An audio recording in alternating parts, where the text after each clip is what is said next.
Assalamualaikum warahmatullahi wabarakatuh. Assalamualaikum warahmatullahi wabarakatuh. Innal hamdalillah nahmaduhu wa nasta'inu wa nastaghfiruh wa na'udzu billahi min shururi anfusina wa min sayyiati a'malina.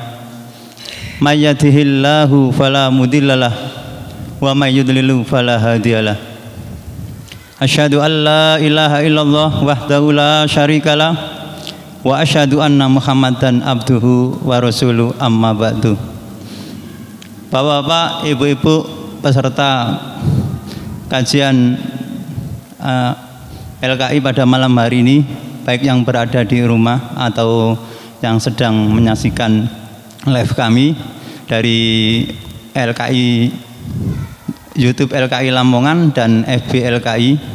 Semoga diberi kesehatan oleh Allah Subhanahu wa taala dan diberkahinya. Amin ya rabbal alamin. Alhamdulillah, pada malam hari senantiasa kita bersyukur kepada Allah atas segala kenikmatan yang telah Allah berikan kepada kita dan kesehatan yang Allah torehkan kepada kita, sehingga pada malam hari ini kita bisa mengikuti kajian keluarga sakinah yang akan disampaikan oleh Ustadz Abdul Fattah LC dengan tema benarkah keluarga dibangun atas cinta. Bapak-bapak, ibu-ibu, salawat serta salam tetap tercurahkan kepada Nabi Rasulullah Shallallahu Alaihi Wasallam beserta keluarganya, sahabat-sahabatnya, dan orang-orang yang mengikutinya.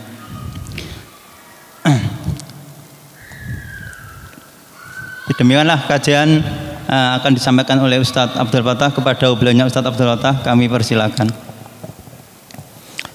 Assalamualaikum warahmatullahi wabarakatuh. Alhamdulillah nahmaduhu wa nasta'inuhu wa nastaghfiruh wa na'udzu billahi min syururi anfusina wa min sayyiati a'malina. May yahdihillahu fala mudhillalah wa may yudlilhu fala hadiyalah. Asyhadu an la ilaha illallah wahdahu la syarikalah wa asyhadu anna Muhammadan abduhu wa rasuluh. Allahumma salli wa sallim ala nabiyyina wa habibina Muhammadin wa ala alihi wa ashabihi wa man tabi'ahum bi ihsanin ila yaumiddin. Hadirin jamaah Masjid Al-Ikhlas dan juga kaum muslimin dimanapun berada, rahimani wa rahimakumullah. Alhamdulillah, kita panjatkan puji syukur kehadirat Allah Subhanahu wa taala atas limpahan rahmat dan nikmatnya yang Allah berikan kepada kita semuanya, sehingga pada malam hari ini kita dipertemukan oleh Allah Subhanahu wa taala dalam kajian keluarga. Semoga kita semuanya, khususnya yang hadir dan juga seluruhnya yang mengikuti kajian ini, senantiasa diberikan oleh Allah sehat dan diberikan keluarga yang sakinah mawaddah warahmah, dikuatkan ikatan rumah tangganya hingga akhir hayatnya, karena ikatan rumah tangga adalah merupakan ikatan yang sangat kuat, lebih kuat dari seluruh ikatan-ikatan yang lain, lebih kuat daripada ikatan antara bapak dan anak, lebih kuat ikatan rumah tangga itu dibandingkan ikatan seorang tuan kepada budaknya atau kepada bos terhadap karyawannya, antara murid dengan gurunya. Sekuat apapun ikatan-ikatan yang lain, seorang guru kepada muridnya, sekuat apapun itu guru dan muridnya dalam membangun ikatan itu, tetapi ikatan itu tidak bisa mengumpulkan mereka nanti di surga. Tetapi kalau ikatan rumah tangga itu nanti bisa dikumpulkan bersama-sama, satu rumah, satu ranjang, satu surga. Maka sesuatu yang terindah dalam bingkaian rumah tangga, apabila rumah tangga tersebut dibangun oleh orang yang soleh dan pasangan yang solihah,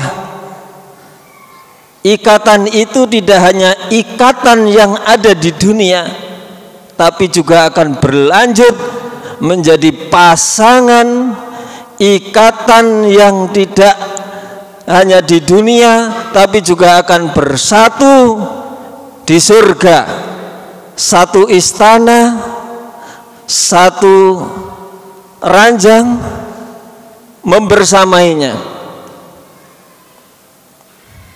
Berbeda dengan ikatan mukmin dengan mukmin yang lain, meskipun sama-sama masuk surga, tapi memiliki tempat sendiri-sendiri, memiliki ruang tersendiri-sendiri. Karena ikatan rumah tangga ini adalah merupakan ikatan yang dibingkai dengan syariat, dan syariat ini juga akan berlaku tidak hanya di dunia, tapi syariat ini pun juga akan berlaku di akhirat pula, yaitu di surga pula. Mungkin syariat yang lain sudah selesai, syariat sholat sudah selesai, syariat haji sudah selesai, syariat zakat selesai, tapi ada satu syariat yang tidak ada akhirnya dan itu masih tetap berlanjut, yaitu syariat nikah. Nabiullah Adam alaihissalam masuk surga, itu yang diminta itu istri, pasangan, teman, menikmati surga dengan fasilitasnya, dengan semua kenikmatan ada. Tapi ada hal yang kurang, dia akan kesepian, dia akan merasa sendirian. Maka Allah ciptakan Hawa dari tulang rusuknya yang akan menemani Nabiullah Adam alaihissalam.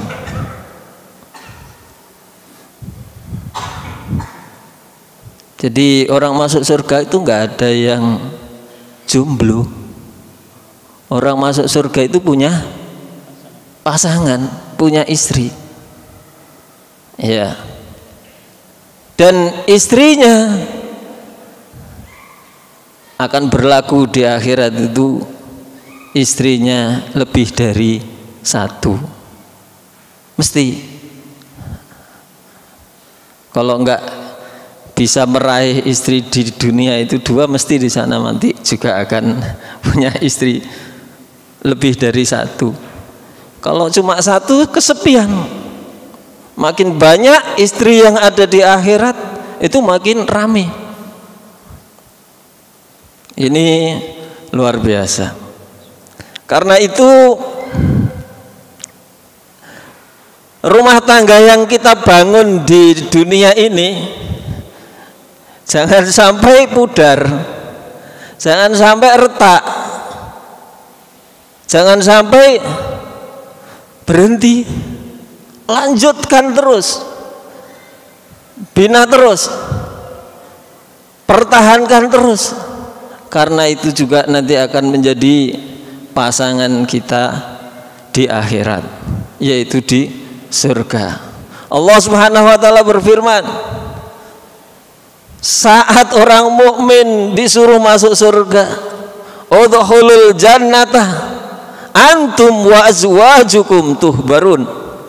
Masuklah kamu, masuklah kalian, masuklah ke surga.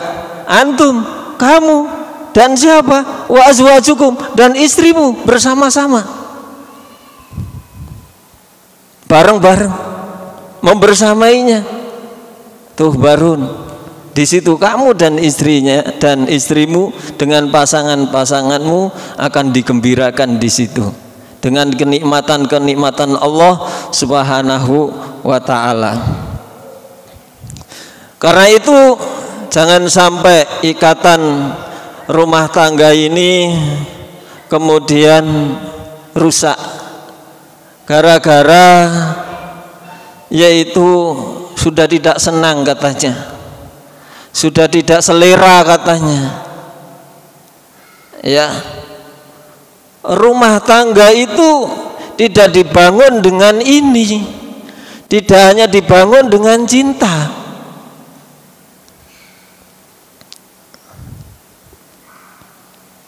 Maka kemudian ada seorang laki-laki datang kepada Umar bin Khattab, "Ya Amirul Mukminin, saya punya istri dan hari ini saya sudah tidak selera, saya sudah tidak lagi mencintai, tidak ada lagi cinta, dan aku bermaksud untuk menceraikan istriku." Kata Umar bin Khattab, "Gimana? Celaka kamu ini. Di mana imanmu? Di mana takwamu? Di mana janjimu? Kamu sudah berdua ini sudah saling menceritakan rahasiamu masing-masing, sudah sedemikian rupa. Memang rumah tangga itu harus dengan ada yang namanya cinta." Umar kemudian mengatakan, "Laisa kullul buyut tubna alal hubbi." Tidak semua rumah tangga itu mesti dibangun dengan cinta. Lalu apa rumah tangga itu dibangun dengan apa? Tidak hanya cinta yang dibutuhkan, tapi di sana dibutuhkan yaitu tanggung jawab, dibutuhkan satu keimanan, dan perekat keimanan, perekat daripada rumah tangga yang paling kuat adalah agama. Ia jalankan rumah tangga itu sebagai bentuk amanah, ia berkasih sayang, ia berkorban agama. Maka kemudian Umar mengatakan, "Walakinnan nasa yatabasyaruna bil ihsani wal islam." Akan tetapi kebanyakan manusia di dalam membangun rumah tangga itu memperlakukan istri adalah atas dasar ingin berbuat baik, ingin meraih pahala, kemudian melandasinya yaitu memperlakukan istri bil Islam, yaitu dengan syariat-syariat Islam, kewajiban-kewajibannya apa yang harus diberikan kepada istri, istri juga demikian menjalankan kewajibannya sebagai istri kepada suami, yaitu dengan Islam, dengan syariat Islam. Kalau rumah tangga itu di sana di dalamnya banyak masalah demi masalah terus menghampirinya, keributan demi keributan selalu terjadi. Itu hal yang wajar. Problem rumah tangga selalu ada cekcok, selalu ada di sana gesekan dan gesekan, itu adalah wajar. Ibarat piring yang piring itu ditata, mesti piring itu kalau ditata mesti di sana ada suara klunting-klunting, gesekan-gesekan, tapi ketika ditata akan terasa, akan terlihat indah. Rumah tangga juga ada demikian, ada persoalan, ada problem, ada masalah, ada keribetan, tapi keribetan itu semuanya ditata dengan baik, dipertahankan dengan baik, dengan kesabaran dan mencari pahala, mencari keridhaan Allah Subhanahu wa ta'ala, akan menjadi indah. Lihat apakah rumah tangganya Rasulullah SAW adem ayem tanpa suatu keributan? Tidak. Lihat keluarga Rasulullah SAW, istri-istri Rasulullah SAW juga demikian.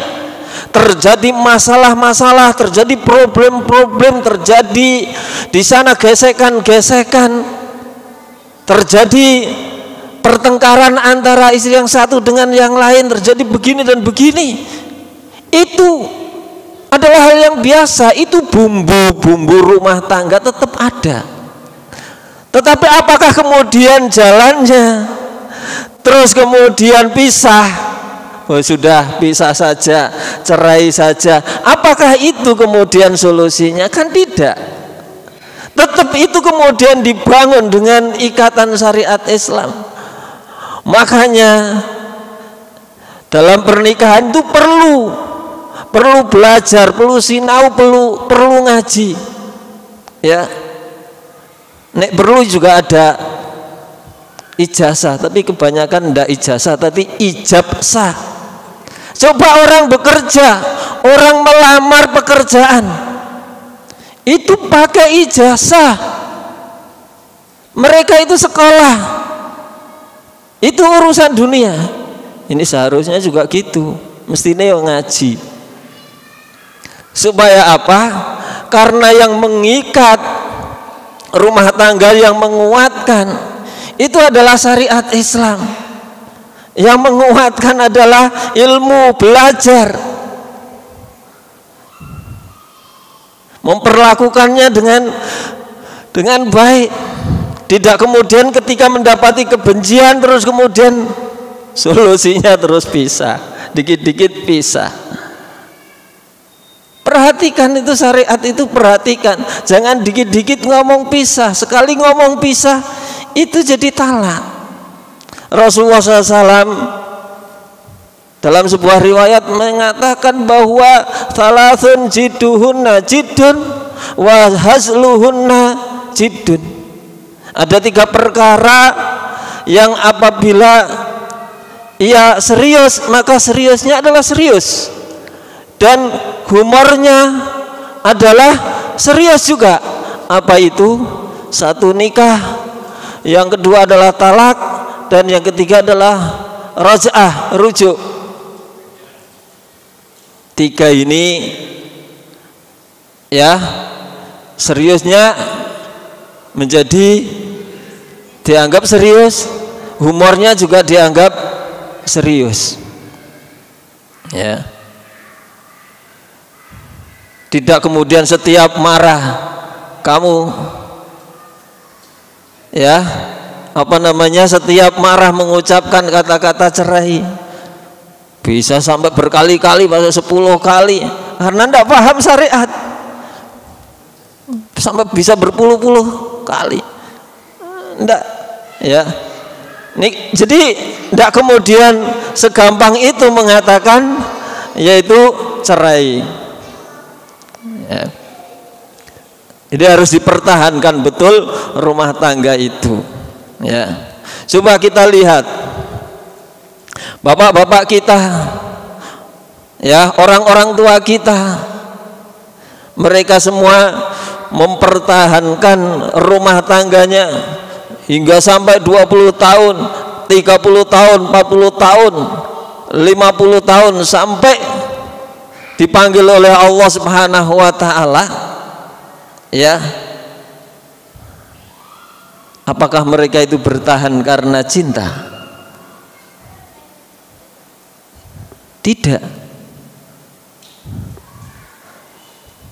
Tapi ada yang lain, ada kasih sayang, ada rahmah, ada mawaddah, yaitu rasa tanggung jawab. Apalagi kalau sudah punya anak, ya, melihat anak-anaknya, ya, melihat apa itu namanya, keturunannya, ya.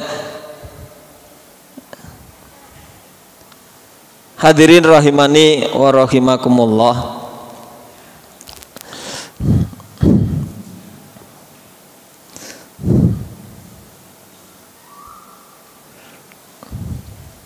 Rasulullah SAW dalam suatu riwayat bersabda, la yafroku mu'minun mu'minatan in kariha minha khalqan radhiya minha akhar. Janganlah seorang mukmin laki-laki, dalam hal ini suami, membenci seorang laki-laki mukmin, dalam hal ini adalah istri. Maknanya janganlah seorang suami membenci istri. In kariha khalqan minha khalqan radhiya minha akhar. Jika ia tidak menyukai suatu akhlak atau suatu karakter yang ada pada istri, pasti dia menyukai hal yang lainnya. Mesti ada hal yang lainnya. Kalau yang diburu itu cinta, maka yang akan ada adalah kecewa. Tapi kalau yang diburu itu adalah nikah adalah ibadah, maka ia akan mendapatkan satu keberkahan.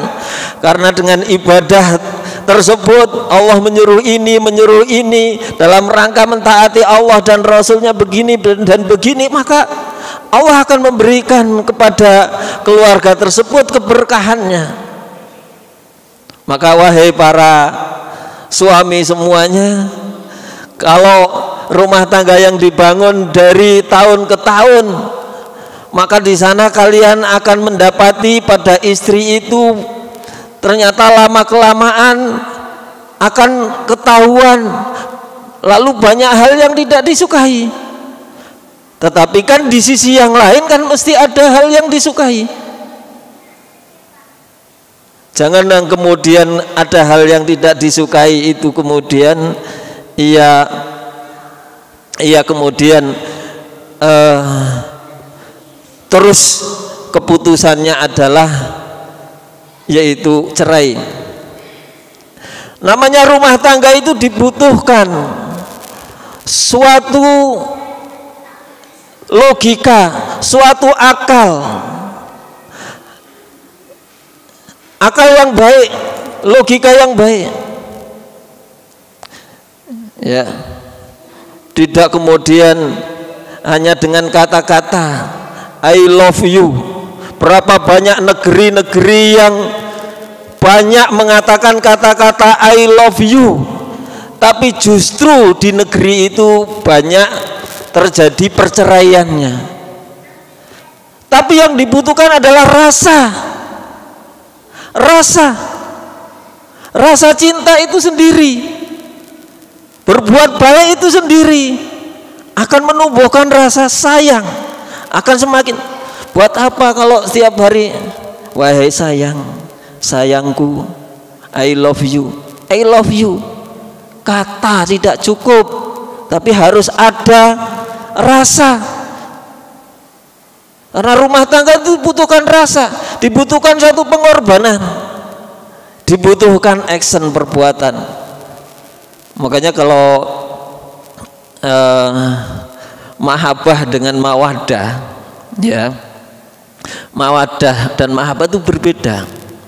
Mahabbah itu hati, kalau mawaddah itu action, atharul hub, yaitu merupakan sesuatu yang tadi ditumbuhkan, dibangun, ya toh, mempergauli istri dengan baik, kemudian akhirnya menumbuhkan, tumbuh.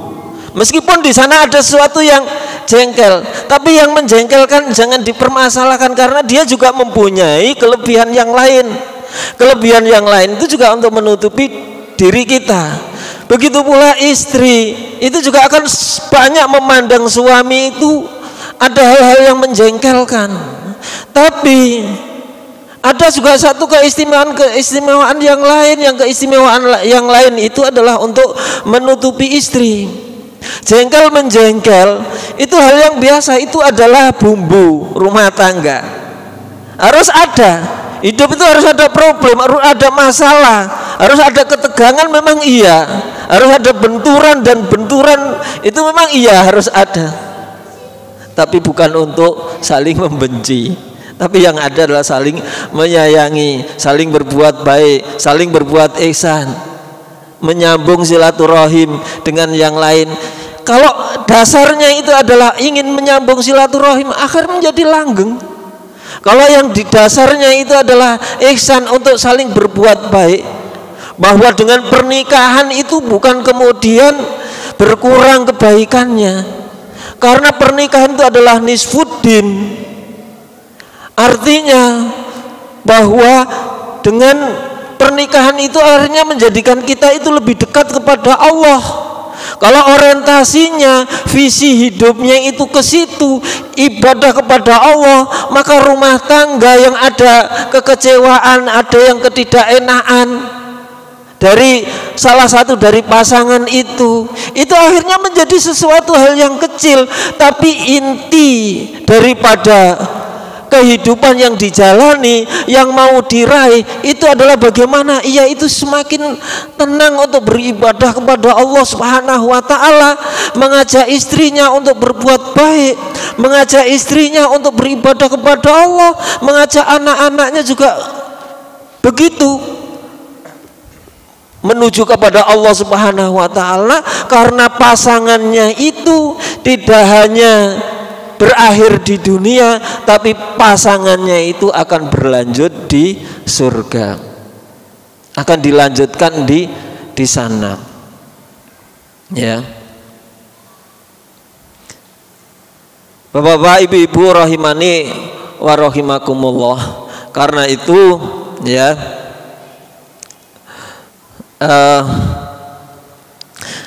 mari kita selalu wujudkan, mari kita selalu bangun dan jangan henti-henti untuk membangun ini, dan kita selalu pelajari dinul Islam, kita pelajari syariat untuk menguatkan kehidupan kita berumah tangga. Kita memang punya kelemahan, punya kekurangan, tapi kelemahan dan kekurangan bisa dipelajari, bisa diperbaiki terus menerus, ya, terus menerus. Karena itu, ya, bimbing semua keluarga kita dengan bimbingan syariat. Jangan sampai kemudian kita melakukan sesuatu maksiat kepada Allah, jauh daripada Allah. Maka sebagian daripada ada seorang ulama yang mengatakan bahwa jika aku bermaksiat, maka akan ada sesuatu yang terjadi pada istri dan anak-anakku serta hewan tungganganku. Jadi setiap aku melakukan sesuatu maksiat yang aku lakukan, dosa-dosa yang aku lakukan, itu ada perubahan yang ada pada istri itu, ada perubahan yang kurang baik. Ada satu tingkah laku yang kurang baik. Begitu pula juga ada tingkah laku yang kurang baik pada hewan-hewannya. Maka introspeksi dirilah, wahai suami. Istighfarlah kepada Allah Subhanahu wa taala, karena ketika kita ini selalu pada fokus ibadah kepada Allah, mendekatkan diri kepada Allah, taat kepada Allah, itu juga nanti akan berdampak pada istri kita juga akan semakin baik, istri juga akan semakin menurut, hewan tunggangannya juga baik. Ada keberkahannya yang ada di situ. Ada keberkahan. Maka kalau yang diburu, yang dicari adalah ibadah, pasti nanti akan menumbuhkan keberkahan dan keberkahan. Tapi kalau yang dicari adalah cinta, I love you, I love you, tapi yang ada apa nanti? Kecewa dan kecewa, kekecewaan dan kekecewaan. Karena masing-masing dari pasangan itu akan melihat di situ titik kelemahan-kelemahan dan kekurangan-kekurangannya. Karena Allah adalah pemilik cinta, Allah adalah Al-Wadud, Maha Cinta Kasih, maka kita kembalikan semuanya kepada Allah, mintalah kepada Allah, maka kita taati Allah, maka kita ibadah kepada Allah, maka kita akan menemukan cinta dalam rumah tangga itu, akan Allah tumbuhkan cinta itu di dalam kehidupan rumah tangga. Kasih sayang itu akan terbangun, kasih sayang akan terbangun hingga sampai tua. Kita lihat ada orang tua yang sudah tua renta, sudah tidak bisa ngapa-ngapa. Suami istri itu kalau tidur sudah tidak bisa lagi tidur dengan normal, tapi tidurnya itu saling munggungi. Tidurnya ini sudah tidak lagi bisa seperti dulu, tetapi terlihat Masya Allah akur, rukun, akrab, makin tua makin sayang, makin tua makin sayang. Apakah mereka semuanya awalnya itu adalah dari cinta? Enggak. Awalnya memulai masuk ke jenjang pernikahan itu banyak sekali yang memulainya tidak diawali dengan cinta. Ya, ada seorang wanita datang kepada Umar bin Khattab. Ternyata Umar bin Khattab itu ahli cinta. Ya, padahal orangnya sangat keras, tegas, kuat, ya, berwibawa, ya. Tapi selalu sering dikonsultasi, banyak yang datang urusan tentang masalah cinta. Umar bin Khattab. Ya, perempuan yang datang, ya, wahai Umar bin Khattab, ini loh suamiku, ya, aku disumpahi, disuruh disumpahi untuk tidak berbuat bohong. Wahai Umar bin Khattab, apakah aku boleh berbohong? Saya kok jadi serba salah kalau saya disumpahi untuk tidak bisa berbuat bohong. Kata Umar bin Khattab, karena Umar faham, ya, akdib, tidak apa-apa kamu berbuat bohong dalam urusannya kamu terhadap suami, yaitu kalau kamu tidak menyukai suamimu jangan ngomong, ya. Dan suami, ya, nanti kalau bapak-bapak, ibu-ibu di rumah nggak usah nanya sama istrinya, Dek, kamu itu cinta nggak sama saya? Nggak usah begitu, ya. Ini aja tadi perempuan ini suruh bohong ini, bohong nggak apa-apa. Artinya kamu sembunyikan, nggak usah mengutarakan. Karena kata Umar bin Khattab, aqallul buyut tubna alal hub. Sedikit sekali rumah tangga yang dibangun di atas cinta. Ya ada, tapi sedikit sekali. Yang rumah tangga itu dibangun di atas cinta itu sedikit. Lah terus kebanyakan apa? Rumah tangga itu dibangun dengan apa? Saling memberi manfaat, yaitu saling berbuat kebajikan antara yang satu dengan yang lain. Ada yang juga karena untuk menyambung silaturahim, menyambung keluarga yang satu dengan keluarga yang lain, jangan sampai silaturahim ini putus, itu harus dipertahankan. Karena rumah tangga itu adalah karunia Allah Subhanahu wa taala. Karena rumah tangga itu adalah di sana banyak hikmah yang bisa kita ambil, yang bisa kita petik di situ.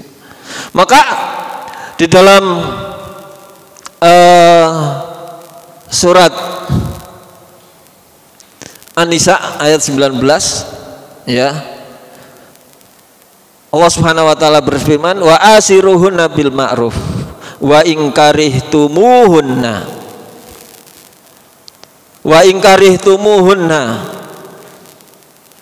say'an fa asa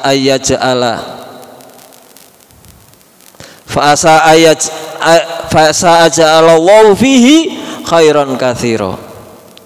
Jika engkau wahai orang yang beriman ya, wa asiruhunna bil ma'ruf, perlakukanlah istri-istrimu itu dengan perlakuan yang baik, yang layak.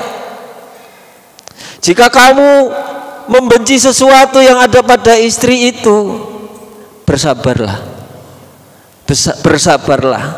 Kenapa bersabar? Karena fa'asa ayyaja'alallahu fihi khairan katsira. Bisa jadi Allah dengan sesuatu yang kau dapatkan, sesuatu yang kau benci, yang tidak kau sukai, ya kemudian kamu bersabar, kamu pertahankan rumah tangga, kamu bangun terus. Di sana Allah memberikan kepadamu khairan katsiran, kebaikan yang sangat banyak. Apa itu kebaikan yang banyak? Keturunan, anak-anak yang soleh dan solihah, ya toh, ya. Artinya bisa jadi menurut kamu sesuatu yang kamu benci ternyata di sisi Allah adalah baik, dan bisa jadi sesuatu yang kamu menganggap itu adalah baik tapi di sisi Allah buruk. Kamu memilih udah saya cerai saja, tapi di sisi Allah ternyata tidak, itu bukan itu yang terbaik. Ya, ternyata kamu di situ menganggap sesuatu buruk pada istri, tapi di sana di dalamnya ternyata Allah memberikan kepada kita banyak manfaatnya, banyak kebaikan-kebaikan yang ada di dalamnya. Ya. Makanya di dalam Al-Quran itu ada surat At-Talaq, tidak ada surat An-Nikah gitu. Surat At-Talaq ben kita pelajari. Orang mukmin itu biar belajar namanya tolak. Ya, kalau mau mentalak lihat dulu, pelajari dulu. Tidak kemudian langsung awur-awuran. Ya, kalau terjadi perselisihan di antara dua pasangan ini, sepasang ini ya, terjadi perselisihan, perhatikan nasihat-nasihat Allah Subhanahu wa taala. Wa in khiftum shiqaqa bainihima fab'ath hakaman min ahli wa hakaman min ahliha iyurida islaha yuwafiqillahu.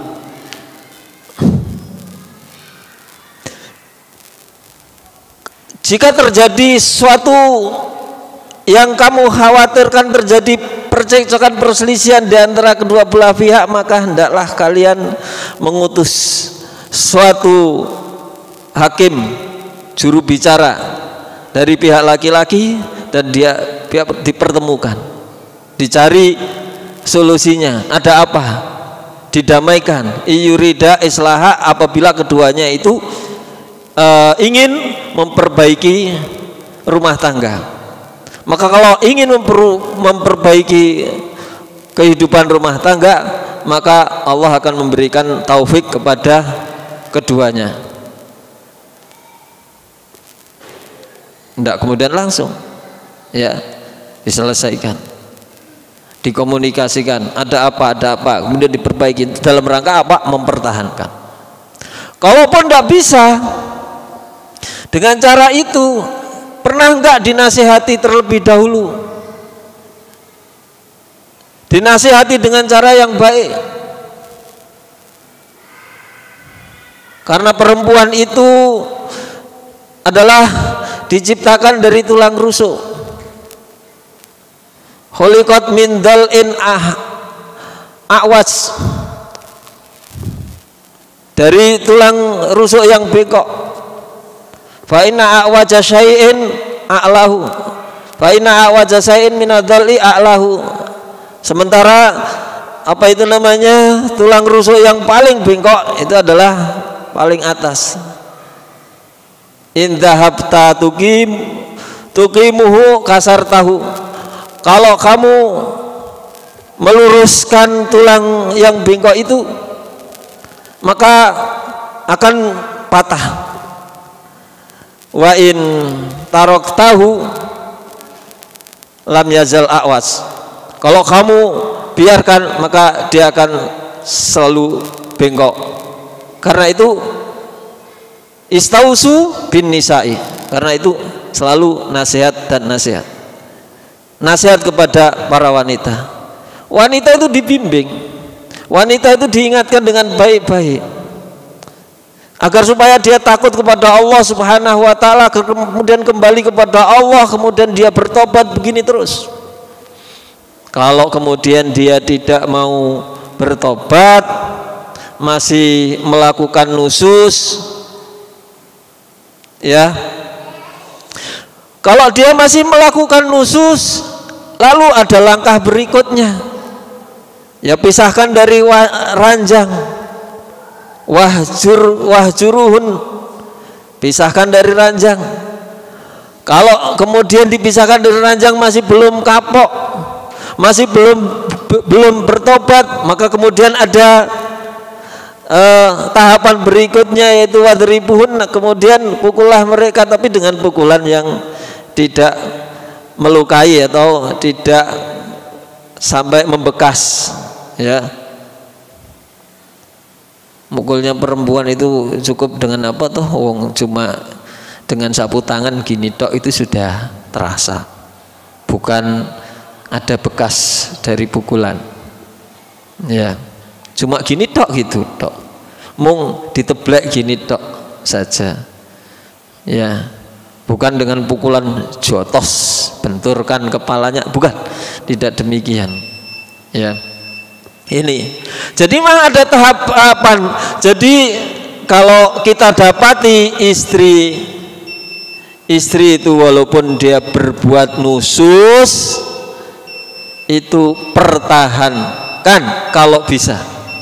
Kita lihat itu Nabi Lut alaihissalam, itu nabi yang kita lihat, dia juga seorang wanita yang nusus, itu pun loh masih dipertahankan oleh Nabiullah Lut alaihissalam. Kok kita ini loh kok dikit-dikit kekeliruan si istri kok demikian.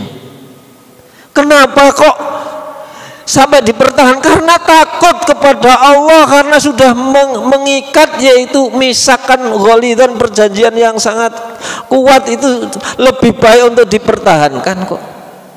Kalau bisa tolak itu kan memang sesuatu hal yang jalan yang sudah buntu, yang sudah terakhir, yang sudah tidak bisa lagi, ya.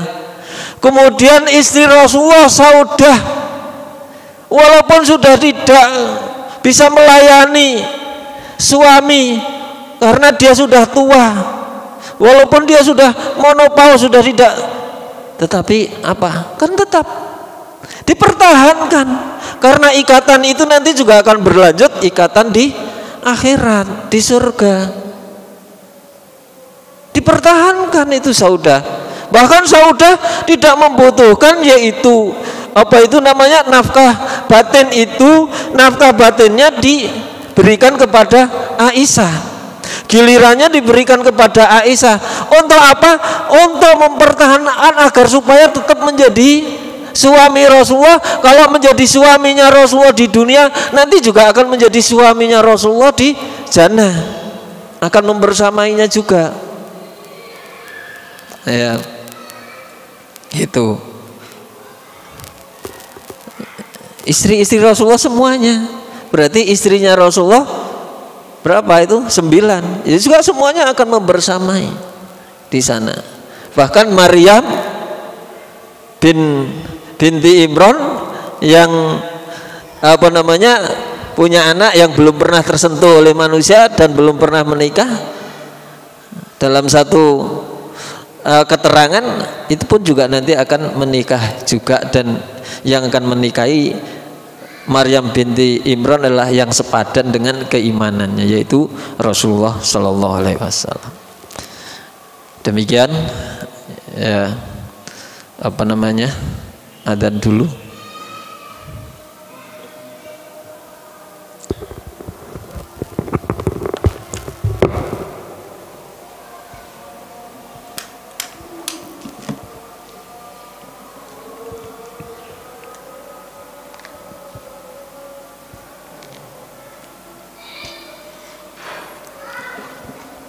Allahu Akbar, Allahu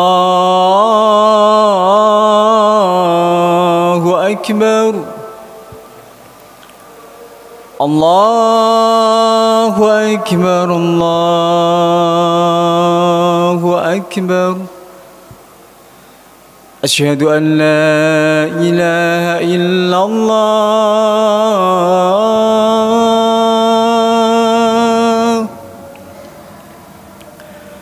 Asyhadu an la ilaha illallah.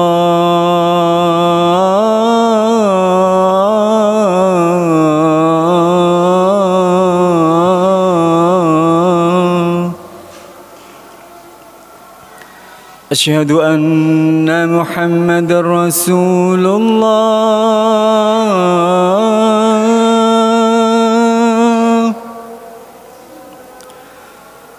Asyhadu anna Muhammadar Rasulullah.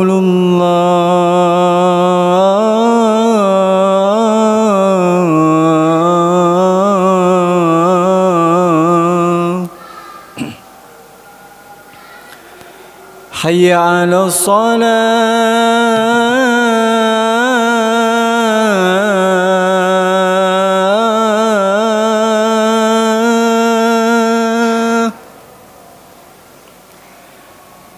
Hayya 'alas salah.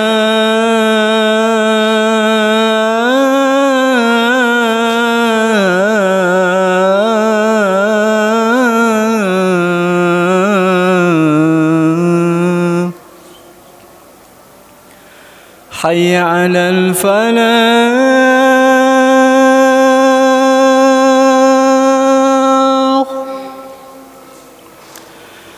Hayya 'alal falah.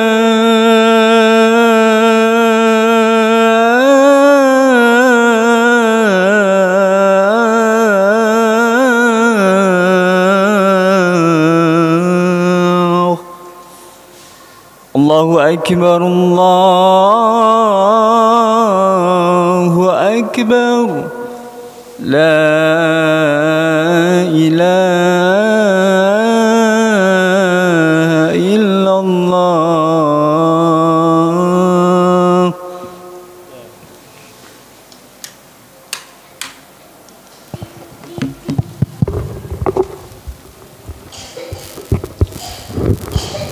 Bapak-bapak, ibu-ibu, demikianlah kajian tentang keluarga sakinah dengan tema keluarga dibangun bukan atas dengan nama cinta. Perlu diketahui bahwa Ustadz Abdul Fattah ini adalah konsultan keluarga sakinah atau masalah keluarga. Baik bapak-bapak, ibu-ibu barangkali punya masalah keluarga dengan pasangannya atau dengan anaknya, dengan mertuanya, bisa berkonsultasi dengan beliau. Apabila sulit untuk ditemui bisa langsung ke CS LKI, beliaunya adalah Cak Budi. Mari kita buka session tanya jawab pada malam ini. Monggo, ada yang ditanyakan? Saya juga mau.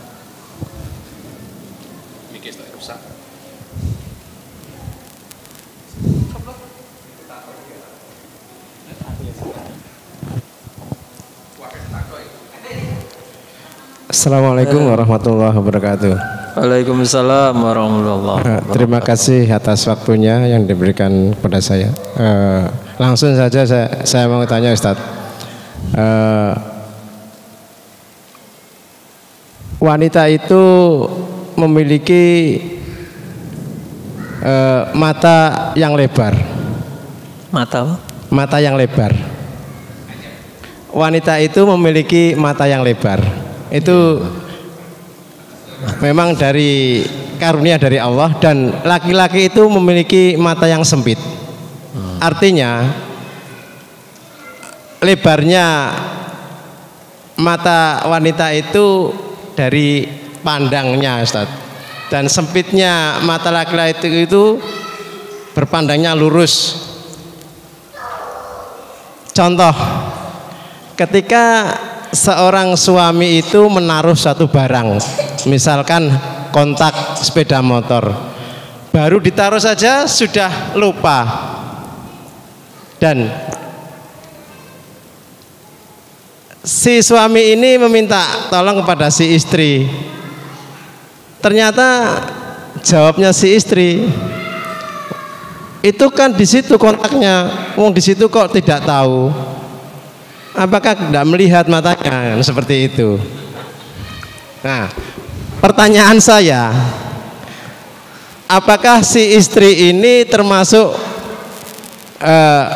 bermaksiat kepada suaminya karena dia memang ikut mencari barang yang hilang tadi, yang terselip tadi, tapi dengan kata-kata wong kontaknya di situ kok nggak melihat. Apakah nggak melihat matanya? Seperti itu. Terima kasih, Ustaz. Langsung disambung yang lain. Langsung sambung. Enggak, langsung. Oh, iya. Oke. Ya, ini apa namanya? Ya, saya dengar dari Dokter Aisyah ya, yang menjelaskan tentang bahwa laki-laki itu bermata sempit dan wanita itu bermata lebar. Jadi perkara yang jauh itu kalau laki-laki ingat, yang jauh itu dia lihat, yang dekat tidak lihat. Sebaliknya wanita, hal-hal yang kecil yang ada di sekitarnya, memang wanita itu diciptakan peka. Hal yang dekat itu dia tahu, dia paham, ya. Ditaruh di mana barangnya tadi itu primpen, ngerti. Nah, yang gitu-gitu ngerti perempuan. Tapi laki-laki itu yang sana-sana, urusan sana-sana itu paham semuanya. Yang jauh itu paham, yang dekat tidak paham. Itulah diantara bentuk maha sucinya Allah, ya. Allah menciptakan sedemikian rupa untuk bisa saling melengkapi. Istri yang berkata kasar seperti itu dengan suami, nggak usah tersinggung, ya, nggak usah tersinggung, malah kita harus banyak berterima kasih dan nggak usah dibalas dengan kasar. Pergaulah istri itu dengan lembut. Wa asiruhuna bil ma'ruf, ya. Kenapa harus selalu kita berbuat lembut kepada istri? Ya, karena kita harus paham bahwa istri itu memiliki punya jasa yang sangat banyak kepada kita. Wong Umar bin Khattab, ini Umar ahli cinta, ini Umar bin Khattab itu dimarahi sama istri aja meneng, diem, ndak balas. Karena apa? Yang diingat oleh Umar bin Khattab itu apa? Ayo, istri itu mengandung anak-anakku 9 bulan. Istri setelah itu menyusui anak saya 2 tahun. Istri itu nyucikan baju saya. Istri itu masakan saya. Terus apa pantas saya ini marah sama istri, apa pantas? Ya toh? Terus hanya kita kasih nafkah sehari cuma segitu, kerjaannya itu buahnya melelahkan. Terus apa ya pantas? Terus kemudian kita selalu istri itu sedikit-dikit terus kita kasar. Umar itu selalu inget itu, jadi nggak berani ngomong marah itu. Ada tamu mau mendatangi Umar bin Khattab untuk apa? Untuk konsultasi. Saya itu Saya datang ke sini karena saya dimarahi sama istri di rumah. Saya mau konsultasi gimana. Lah mau datang mau ketuk-ketuk pintu, dengar juga dari luar belum ketuk-ketuk pintu itu kok ternyata Umar juga sedang dimarahi sama istrinya. Akhirnya dia gak jadi ketuk-ketuk ya. Loh Umar kok juga dimarahi sama istrinya. Loh jadi wong sinawang padha wae kabeh. Biarin aja perempuan itu kayak gitu. Kita itu kewajiban kita itu cuma wa asiruhunna bil ma'ruf. Kita kasih sayang, sayangi. Nanti Allah akan tumbuhkan cinta. Tenan itu cinta itu akan semakin merekat, semakin melekat. Dan itu nyata. Itu adalah rasa. Ini rasa. Bukan cuma kata-kata, tapi ini rasa. Betul-betul rasa yang dibutuhkan, rasa cinta, gitu ya. Monggo. Berikutnya.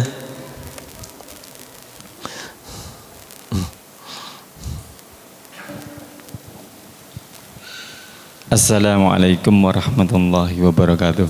Waalaikumsalam warahmatullahi wabarakatuh. Jazakallah khairan Ustaz atas waktunya. Ada 2 buah cerita Nabi juga, Tad. Ini yang sepertinya kebetulan berbeda arah atau berbeda kasusnya. Berbeda arah. Yang pertama yaitu Nabi yang antum ceritakan tadi, Nabi Lut. Bagaimana sekalipun istrinya melakukan nusus, tapi Nabi Lut tetap mempertahankan. Apakah karena ini perintah Allah atau inisiatif kesabaran Nabi Lut sendiri? Yang pertama. Dan yang kedua, dengan kejadian dengan Nabi Ismail. Nabi Ismail itu pernah punya istri yang hanya sekedar banyak ngomong, banyak tidak terima dengan apa yang keadaan seperti ini, sementara diperintahkan oleh bapaknya oleh Nabi Ibrahim untuk menggantikan palang pintu itu, yang berarti adalah suruh menceraikan. Ini bagaimana Ustadz tentang kedua peristiwa ini? Apakah kesalahan yang model itu memang seharusnya kita lepaskan seorang istri, atau yang kesalahan yang berikutnya itulah yang tetap harus kita pertahankan? Gimana Ustadz Pondon? Mohon penjelasannya, jazakallah khairan. Assalamualaikum warahmatullahi wabarakatuh. Ya.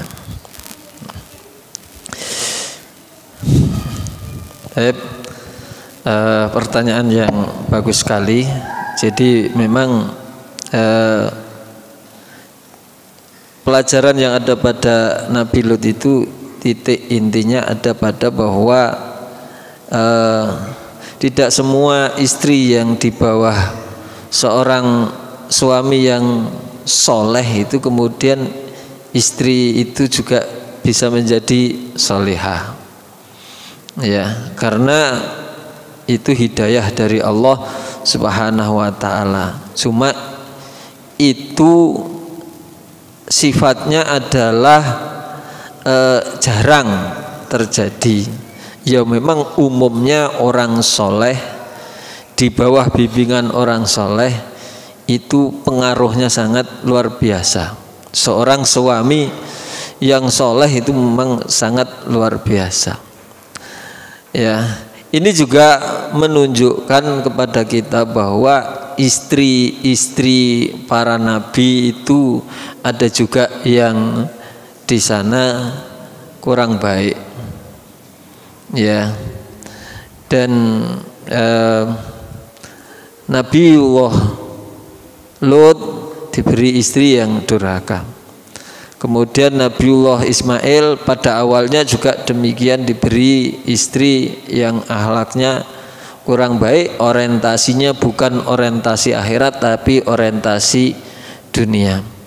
Oleh bapaknya diperintahkan, karena diperintahkan dalam rangka berbakti pada orang tua, dicerai. Pernah juga ya anaknya Abu Bakar ya menikah, kalau nggak salah menikah dengan Ailah, cantik, sangat mencintai, karena memang didasari dengan cinta sebelumnya ya, memang betul-betul asli cinta ya. Nah tapi karena diperintahkan oleh bapaknya untuk menceraikan, ya dicerai. Karena sering terlambat sholat jamaah, disuruh menceraikan, dicerai dalam rangka berbakti pada orang tua. Tapi akhirnya ia tersiksa, merindu, rasa cinta itu tidak bisa dibendung, menderita. Karena menderita ya akhirnya dirujuk kembali, kemudian balik lagi, menikah lagi, ya. Artinya sebagian daripada mereka itu ada proses, memang cerai itu ada, bahkan dilakukan oleh para nabi, ya, proses, ya, boleh-boleh saja. Tapi tadi kita harus berusaha untuk mempertahankan dan tidak mudah untuk merusak atau membatalkan suatu akad nikah, karena di sana masih ada banyak manfaat-manfaat yang lain. Kalau memang sudah tidak ada manfaatnya dan sudah tidak ada sudah jalan buntu, ya monggo itu bisa dipilih-pilih, bisa tetap terus dipertahankan, ya. Karena melihat anak-anak, maka ketika orang itu melihat anak, walaupun istri itu nusus, ya, ada yang masih tetap mempertahankan karena dia melihatnya kepada kasihan anak-anak. Resiko nanti bagi anak, karena perceraian itu setelahnya anak yang dibawa oleh suami, maka anak itu akan membenci ibunya. Kemudian anak yang dibawa oleh ibunya, maka anak itu akan diajari oleh ibunya untuk membenci ayahnya. Ini diantara resikonya. Kemudian ketika dihitung, ya, dan mempertahankan rumah tangganya agar supaya anak itu di kemudian hari nggak bingung, saling membenci di antara yang lainnya. Nah, kalaupun harus dicerai dengan baik-baik, tidak menimbulkan saling benci membenci, ya. Itu yang harus diperhitungkan. Demikian. Monggo. Assalamualaikum warahmatullahi wabarakatuh. Waalaikumsalam warahmatullahi wabarakatuh. Tak kenal maka tak sayang. Ustaz, pada zaman sekarang ini marak, bahkan sudah menjadi sebuah kebiasaan, tradisi, apa itu, yaitu perbesanan antar orang kaya. Mungkin masih nyambung dengan temanya aja. Perbesanan antar orang kaya. Ketika yang datang melamar itu orang kaya atau anaknya orang kaya, maka itu cepat diterima. Terima saja. Tapi ada kekurangannya, tidak sholat.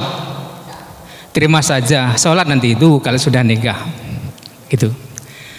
Tapi sebaliknya, ketika yang datang melamar anaknya itu hanya seorang guru ngaji, gajinya pas-pasan, gitu, ya, ditolak. Ya. Dia mengatakan, anak saya belum siap dikasih makan Al-Quran. Belum siap dikasih makan? Sebenarnya kan dia harus mengatakan terima saja, dapat itu pekerjaan nanti kalau sudah menikah. Sebenarnya kan begitu ya. Saya di sini tidak tanya, hanya saja mohon sedikit tambahan nasihatnya buat kami dan juga teman-teman yang hadir di sini, karena saya yakin yang hadir di sini adalah semuanya adalah calon-calon mertua. Jangan sampai terjerumus menjual anaknya dengan harta dunia yang remeh-temeh. Terima kasih. Kami kembalikan kepada MC.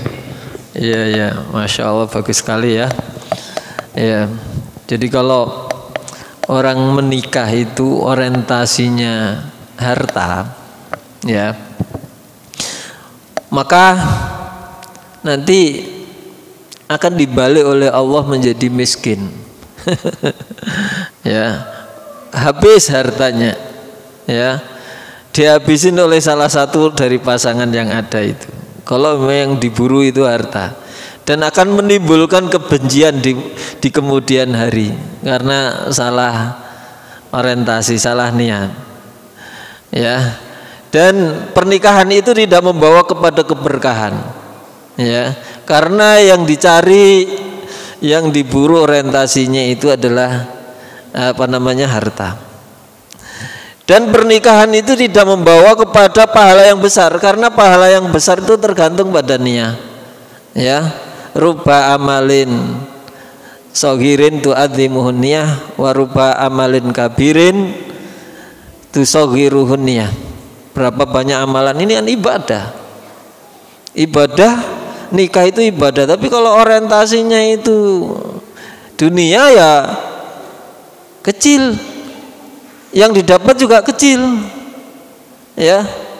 Tapi kalau orientasinya akhirat itu besar pahalanya, ya toh, berkah, barokah. Meskipun masing-masing juga akan diberi oleh Allah pahala, masing-masing juga dapat pahala, tapi pahalanya itu tergantung pada orientasinya masing-masing. Bisa menjadi pahala kecil, bisa menjadi pahala sedang, bisa menjadi pahala besar, itu tergantung apa daripada tujuan dia membangun rumah tangga. Padahal juga sama-sama nikah, semuanya juga sama-sama nikah, tapi punya orientasi yang berbeda-beda.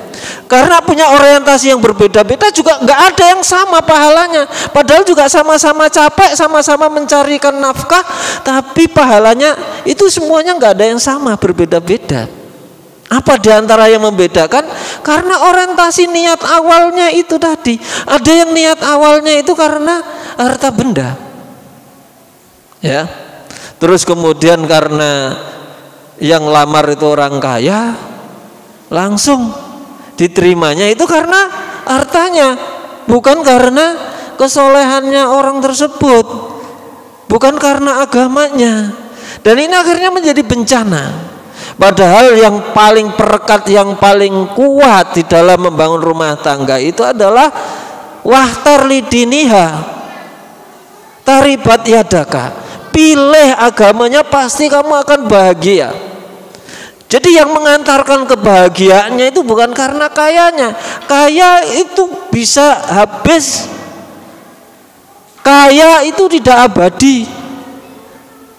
Allah akan peringatkan dalam perjalanan berikutnya, karena rasa kasih sayangnya itu justru akan diingatkan, harta akan menjadi habis apa yang dulu dia cari. Tapi kalau kita tidak menghiraukan itu yang kita cari, insya Allah rezeki kita tidak akan berkurang. Rezeki kita akan sesuai dengan takaran yang ada. Itu yang akan membahagiakan. Maka wahai para calon-calon mertua, hati-hati orientasinya menikahkan anak kita. Jangan orientasinya dunia, kita akan membawa anak kita kepada suatu kecelakaan. Tapi orientasinya kita akan membawa keluarga anak-anak kita kepada surga. Surga Allah, akan mendapatkan derajat yang tinggi di sana, mendapatkan pahala yang besar.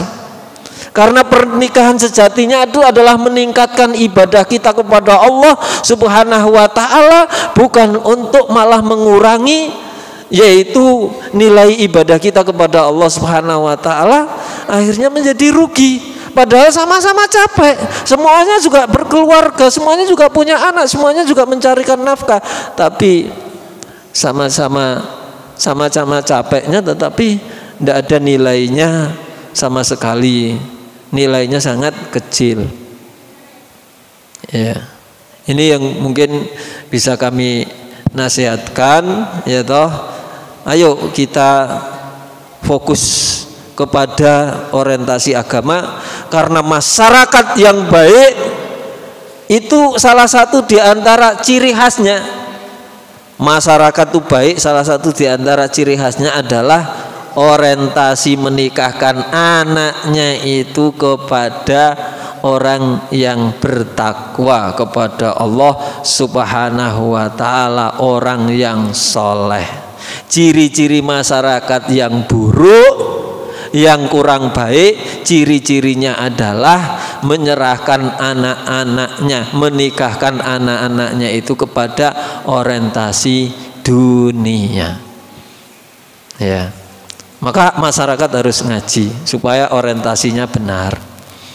Demikian yang bisa kami nasihatkan. Saya kembalikan kepada pembawa acara dari kami. Akhirul kalam. Assalamualaikum warahmatullahi wabarakatuh. Waalaikumsalam.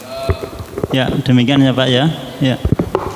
Alhamdulillah kajian pada malam hari sudah berlangsung dengan tenang, dengan nyawaman, dan kelihatannya akan menumbuhkan rasa cinta-cinta kepada bapak-bapaknya semuanya. Amin amin. Habis ini kelihatannya bapak-bapaknya ambil teh hangat sama gorengan karena ditemani dengan suasana yang sadu seperti ini, saus seperti Ustaz. Kami selaku pembawa acara barangkali dalam membawa acara ada kesalahan, mohon maaf yang sebesar-besarnya. Mari kita tutup kajian pada malam hari dengan bacaan hamdalah dan doa kafaratul majelis. Alhamdulillahirabbil alamin. Subhanakallahumma wa bihamdik asyhadu an la ilaha illa anta astaghfiruka wa atubu ilaik. Assalamualaikum warahmatullahi wabarakatuh.